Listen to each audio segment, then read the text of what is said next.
everyone. Welcome back to my apiary. I'm Mrs. B or Mrs. Burmeister. And I thought I would sit out here in front of the apiary and answer the questions that I received from you guys. Great response, and they're really good questions. And I have one bee buzzing about me, and I'm just going to try to ignore her. And I'll start answering the questions. And it says, how did you get into beekeeping and how did you learn how to do it? Well, my brother started beekeeping, I would say maybe 8-9 years ago. And I would help him out. He has his apiary in Boscobel. He lives in Waukesha, but he goes back and forth between here and Boscobel. And I always wanted to do it, but I live in the city.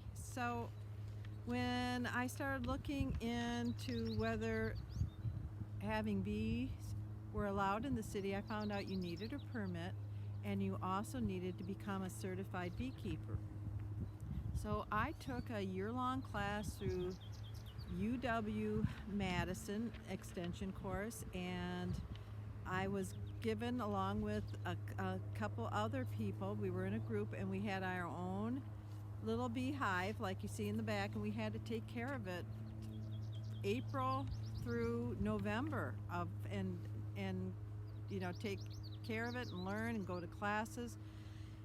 And then after that I got certified, and then I had my apiary for about 2 years. So I'm going into my third year.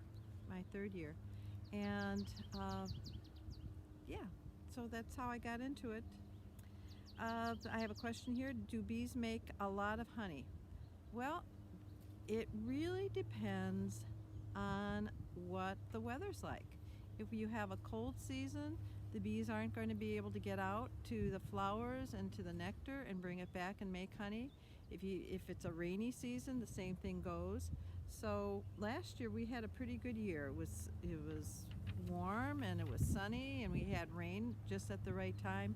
And so out of these two beehives, I harvested about 139 pounds of honey. So I was very successful this year, but who knows?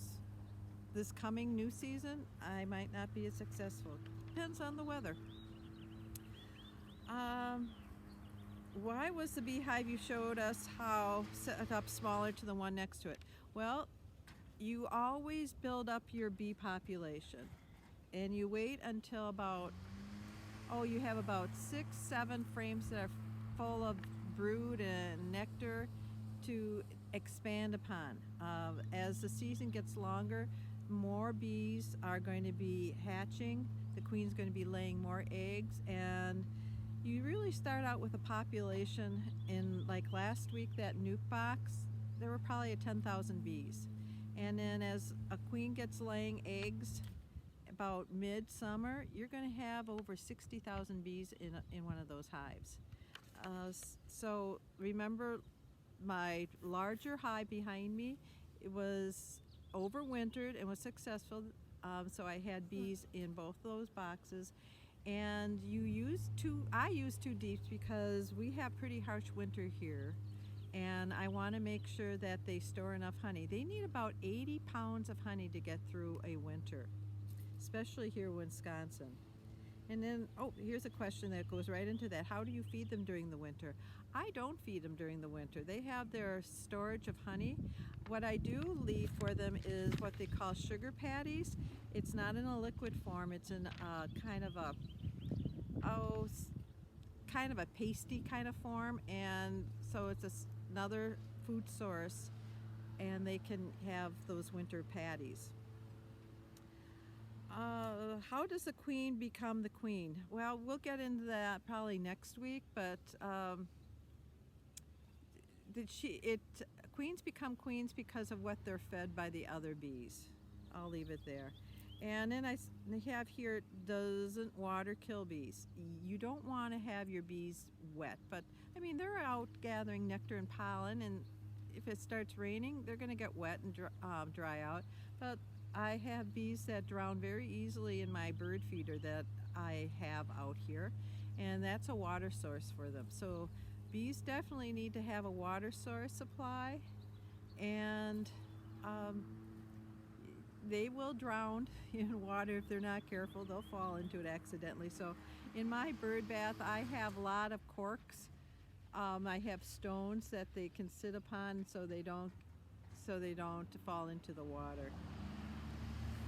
So I think I answered all the questions I have. Those are great questions. And so today you can be watching, or tomorrow you can watch this video. And then I have another video about the 3 types of bees that you will find in the beehive and how they come to be worker bees, a queen bee, or a drone bee. So stay tuned.